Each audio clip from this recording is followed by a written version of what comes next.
The story begins with a young black man walking alone down a quiet, suburban street. It's peaceful until he notices a white car creeping along behind him. He senses danger and turns to face it, but in an instant, someone jumps out and kidnaps him. The screen goes dark, and we are suddenly introduced to a couple, Chris and Rose. Chris is a young black man, and he's deeply in love with Rose, but he's worried. Rose wants him to meet her family at their estate, and Chris knows the world can be a harsh place. He's heard that her family and their town aren't exactly fond of black people. He tries to prepare himself for the cold stares and the unfriendly comments. Rose, however, is his rock. She looks him in the eyes and promises that everything will be fine. She tells him her parents are different. Still, that gut feeling doesn't go away. Before they leave, Chris calls his best friend. He tells him where he's going and shares his fears about being turned away because of his race. His friend tries to lighten the mood with a laugh, saying, "I'm worried this girl is leading you into a trap." They both laugh it off, but as Chris hangs up, you can tell the words linger in the air. The drive starts off well, but then tragedy strikes. A deer leaps out of the woods, and the car hits it with a sickening thud. They are both shaken to the core. Chris, being the stand-up guy he is, insists on calling the police to report the accident. But when the officer arrives, things get tense. Even though Rose was driving, the cop ignores her and demands to see Chris's ID. It's a moment of pure, casual prejudice. Rose doesn't stand for it. She snaps at the officer, defending Chris with so much fire that Chris feels a wave of love and pride. He thinks, "This is the woman I'm going to spend my life with." When they finally arrive at the house, Chris is braced for the worst, but he's met with a warm, almost over-the-top welcome. Rose's dad gives him a tour and shows him a photo of his own father, a former Olympic runner. He tells a story about how his father lost a race to a black athlete, but he says it with respect, not bitterness. However, Chris notices something that makes him feel uneasy again. All the servants in the house, the housekeeper and the gardener, are black. It feels like a step back in time. Before Chris can even process it, Rose's dad explains that they were hired to care for his elderly parents. When the parents passed away, he couldn't bear to let them go. He kept them on as part of the family. Chris is touched by the story, and his respect for the family grows. Later, they sit on the lawn. When Chris mentions that his father moved away after his mother died, a strange, joyful expression flickers across the father's face, like he just heard a secret he'd been waiting for. Then, the father asks Chris if he smokes. Chris admits he wants to quit, and the father suggests his wife, Missy, can help. She's a psychiatrist who uses hypnosis. Chris politely declines, thinking it's a bit weird to be cured in one sitting. At dinner, the atmosphere shifts. The housekeeper, Georgina, stares at Chris with a blank, haunting look. Then Rose's brother, Jeremy, arrives. He's aggressive and weird, trying to goad Chris into a fight. Chris keeps his cool and refuses. That night, Chris can't sleep. The house feels heavy with secrets. He goes outside for a smoke and sees something terrifying. The gardener is sprinting full speed toward him in the dark. He doesn't stop, he just runs past like a ghost in training. Chris looks up and sees Georgina staring at him from an upstairs window. He heads back inside, shaken. Waiting for him in the living room is Rose's mother. She smells the smoke and tells him to sit. "I can help you," she says. Chris doesn't want to, but her voice is like a magnet. She begins stirring a teacup with a silver spoon. Clink, clink, clink. She starts asking about the day his mother died. Chris doesn't want to talk about it, but the sound of that spoon pulls the memories out of him. Tears stream down his face as he enters a trance. Suddenly, he's falling. He's in a dark, silent void called the sunken place. His body is paralyzed. He can see the world through his eyes like a movie screen, but he has no control. He wakes up the next morning in bed, gasping for air. He's convinced it was just a nightmare. He goes outside with his camera, trying to shake the feeling.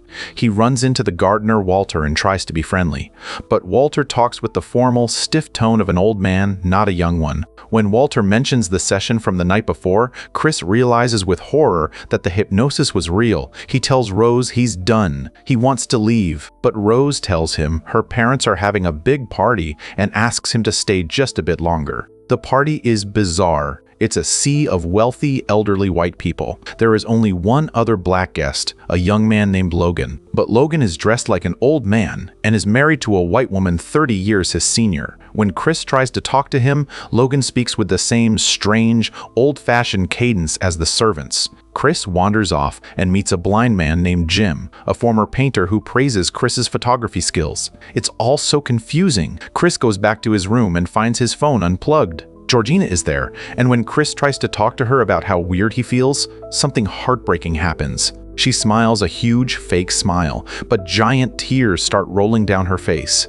It's like a person trapped inside a cage, screaming for help through their eyes. Chris calls his friend again. His friend is terrified, telling him, "They're turning people into slaves, man. Get out of there." Chris goes back to the party, and he realizes the guests aren't just chatting, they are inspecting him. They touch his muscles and talk about his physical gifts, as if he's a piece of livestock at an auction. In a moment of desperation, Chris snaps a photo of Logan. The flash goes off, and Logan's nose starts bleeding.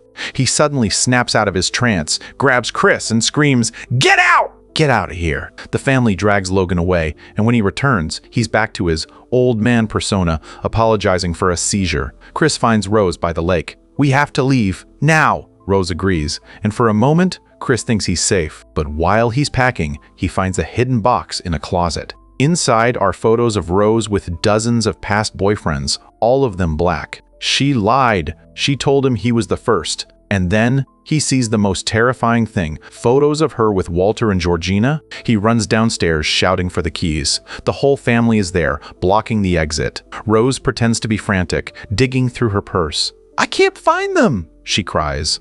But then her face goes completely cold. She holds up the keys and says, "I can't give them to you, babe." Jeremy attacks him, and as Chris tries to fight back, the mother taps her spoon against the teacup. Clink! Chris's world goes black as he falls back into the void. He wakes up strapped to a leather chair in the basement. A video plays on an old TV explaining the sick truth. Rose's grandfather was the one who started this. After losing to a black runner in the Olympics, he became obsessed. He developed a surgery where they transplant the brains of old white people into young black bodies. The sunken place is where the original soul stays, trapped, watching their body be used by a stranger. Jim, the blind man, appears on a screen. He bought Chris's body so he could see again through Chris's eyes. He tells Chris not to fight it, but Chris isn't giving up. He notices the chair's cotton stuffing is sticking out. He picks it out and stuffs it into his ears. When the hypnosis video plays, he pretends to fall asleep. Jeremy comes down to get him for surgery, but Chris leaps up and knocks him out. He's been awake the whole time. Chris heads upstairs. He finds the father and, in a moment of poetic justice, stabs him with the antlers of a deer statue. He encounters the mother next. She reaches for her cup, but Chris smashes it. Without her tool, she's just a woman, and Chris overpowers her in the struggle. He then fights off the brother one last time and makes a run for the car. As he speeds away, he accidentally hits Georgina. He starts to drive off, but the memory of his own mother's death stops him. He can't leave her to die on the road. He puts her in the car, but it's a mistake. The grandmother inside Georgina attacks him, causing him to crash into a tree. She dies, and Chris stumbles out of the wreck. Rose is there now, pointing a rifle at him. She calls for Grandpa, the gardener, Walter. Walter tackles Chris and starts choking him. With his last bit of strength, Chris pulls out his phone and hits the flash. The light hits Walter's eyes, and for a few seconds, the real young man is back. He realizes what has been done to him. He asks Rose for the gun, pretending to be the grandfather. She hands it over, and he immediately shoots her in the stomach. Then, realizing he can never truly be free of the monster in his head, he turns the gun on himself and ends his own life. Chris stands over the dying Rose. He begins to choke her, filled with rage for everything she's done. Just then, police lights wash over them. Chris freezes. He knows how this looks. He's a black man standing over a white woman with a gun nearby. He thinks this is the end. But the door opens, and it's not a cop. It's his best friend in his airport security car. He tracked Chris's phone and came to save him. Chris gets into the car, leaving Rose behind on the dirt road. They drive away into the night, leaving the nightmare behind, finally free.